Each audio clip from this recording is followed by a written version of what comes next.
পশ্চিমবাংলার মুর্শিদাবাদ জেলার বহরমপুরে একটি বেসরকারি হসপিটালে প্রায় 2.5 বছর ধরে একটি নার্স ডিউটি করছিলেন।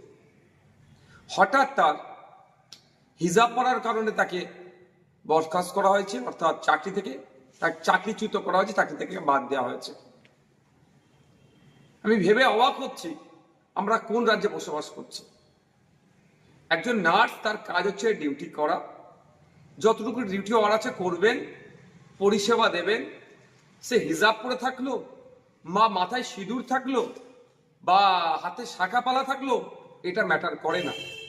এইগুলো যদি আমার মনে খোলানো হয়, মানে সে শাখা সিঁদুর হোক, শাখা পালা হোক বা হিজাব হোক, তাহলে তার ধর্মীয় আচরণে বাধা দেওয়া হচ্ছে। আমরা কোন রাজ্যে বসবাস করছি? এই দিন দেখার জন্য কি সংখ্যালঘু মুসলিম সমাজের মানুষেরা, ধর্মনিরপেক্ষ সমাজ মানুষেরা তৃণমূলকে ক্ষমতায় তৃতীয়বারের জন্য এনেছিল?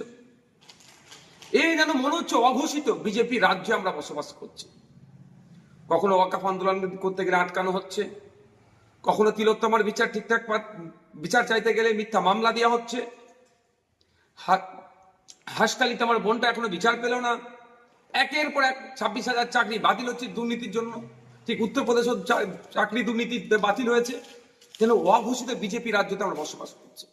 আমরা এই কাণ্ডের জন্য চরম ধিক্কার নিন্দা জানাচ্ছি। অবিলম্বে স্বাস্থ্যমন্ত্রী তথা মুখ্যমন্ত্রীকে এই বিষয়ে হস্তক্ষেপ করতে হবে, এর কড়া একটা বিহিত করতে হবে। সাথে সাথে আমি হসপিটাল কর্তৃপক্ষকে বলবো, যে এই ধরনের নির্দেশনা দিয়েছে তার বিরুদ্ধে ব্যবস্থা গ্রহণ করুন। অবিলম্বে এই ধরনের অবাঞ্ছিত মন্তব্য, অসংসদীয় মন্তব্য, অসাংবিধানিক মন্তব্যকে আপনারা প্রত্যাহার করুন। কারণ ক্লিনিক্যাল এস্টাবলিশমেন্ট অ্যাক্টে কোনো জায়গায় উল্লেখ নাই যে হিজাব পরে ডিউটি করতে পারবেন না একজন নার্স, বা শাখা পরে পালা পরে ডিউটি করতে পারবেন না, এই ধরনের উল্লেখ নাই। তাহলে আপনারা কে? ক্লিনিক্যাল এস্টাবলিশমেন্ট অ্যাক্টকে আপনারা ভায়োলেট করছেন, ফান্ডামেন্টাল রাইটসকে আপনারা ভায়োলেট করছেন, ধর্মীয় স্বাধীনতা হস্তক্ষেপ করছেন।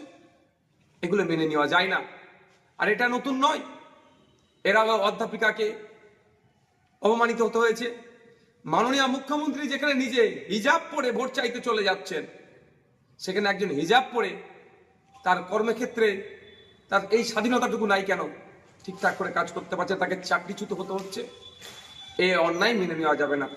আমি ধর্মনিরপেক্ষ মানুষকে বলবো, আমরা ভুলে যাচ্ছি না এই রাজ্য সরকারের আমলে চাকরি নিয়োগ পরীক্ষাতে আমার হিন্দু সমাজের মা বোনেদেরকে শাখাপালা বলে খুলে পরীক্ষা কেন্দ্রে ঢুকতে বাধ্য করেছিল।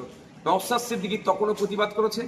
এখন মুসলিম সমাজের একটি মহিলাকে হিজাব পরার জন্য চাকরিচ্যুত করেছে, তার জন্য প্রতিবাদ করছে।